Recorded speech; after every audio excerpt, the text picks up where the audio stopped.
లక్షలు 2 షూరిటీలు పెట్టమన్నారు, passport surrender చేయమన్నారు. సో అవన్నీ జనరల్ కండిషన్స్ అవన్నీ చేస్తాము.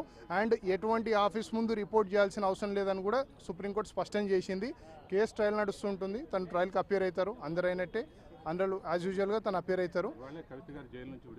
ఈ రోజే విడుదలవుతారు.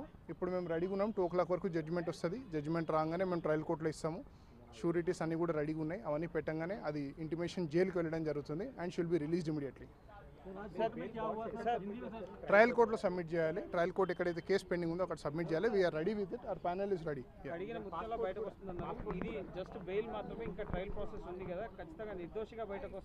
తను బెయిల్ మీద ఏవేవైతే తన మీద అభియోగాలు మోపారో అవన్నీ సుప్రీంకోర్టు తిరస్కరించింది ఈరోజు. That's it self is sufficient. తన ముందు ఉన్న అభియోగాలన్నీ సుప్రీంకోర్టు తిరస్కరించింది క్లియర్గా ఈరోజు. That it self is sufficient to say తన ఇన్వాల్వ్మెంటే లేదు. ఇన్వాల్వ్మెంట్ లేకపోయినా ఉందని చిత్రీకరించారు. మీరు గమనిస్తే తను అరెస్ట్ చేసింది 15 మార్చ్, ఎంపీ ఎలక్షన్ నోటిఫికేషన్ వచ్చింది 16 మార్చ్. మీకు దీంతోనే అర్థమవుతుంది ఒక్కరోజు ముందు ఎందుకు అరెస్ట్ చేశారు అంటే ఏమైనా భయపడుతున్నారా తను బయటకు వస్తుంది ప్రచారం చేస్తుందని? మాగుంట శ్రీనివాసరెడ్డి గారి వ్యవహారానికి సంబంధించి కూడా కొన్ని కీలకమైనటువంటి వ్యాఖ్యలు చేశారు.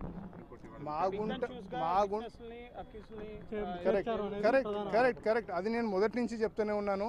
మాగుంట శ్రీనివాసరెడ్డితోనే క్రైమ్ స్టార్ట్ అయింది అని అన్నారు. సో మాగుంట శ్రీనివాసరెడ్డిని అక్యూజ్గా పెట్టలేదు. అయితే ఈ క్వశ్చన్ సుప్రీంకోర్టు అడిగితే ఈడీ వాళ్ళ న్యాయవాది ఏం చెప్పారంటే తను చేతులు దులుపుకున్నారని చెప్పారు. తను చేతులు దులుపుకున్నారని చెప్పారు కోర్టుకి. అంటే ఎవరో ఒక XYZ పర్సన్ క్రైమ్ చేస్తాడు, ఆయన చేతులు దులుపుకుంటే ఆయన మీద అక్యూజ్ చేయరు ఆయనని. కానీ ఎవరికైతే సంబంధం లేదో, రిమోట్గా కూడా కనెక్షన్ లేదు, 1 రూపీ మనీ ట్రయల్ దొరకలే ఆమె దగ్గర. తను కేవలం ఒక ఫార్మర్ చీఫ్ మినిస్టర్ బిడ్డ కాబట్టి అరెస్ట్ చేయడం జరిగింది ఈరోజు. No material at all for her arrest. ఈ ఫార్మాలిటీస్ అన్ని పూర్తయి ఎప్పటి వరకు మేడం? సాయంత్రం 6-7 వరకు రిలీజ్ అవుతారు. Thank you.